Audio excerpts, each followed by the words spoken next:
Welcome to the Homemaking and Gardening channel.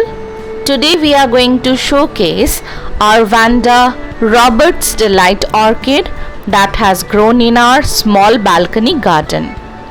This Vanda bears gigantic, mesmerizing, impressive pink blooms.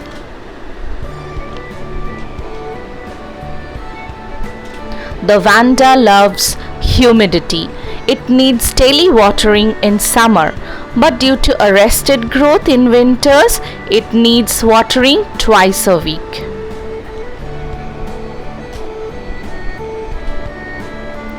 It loves bright light, but it cannot withstand direct sunlight. It grows in rocky areas and the potting soil can actually kill the plant. Well, air circulation must be ensured so that the roots can breathe. We can use barks, pit moss as potting media and hang the plants.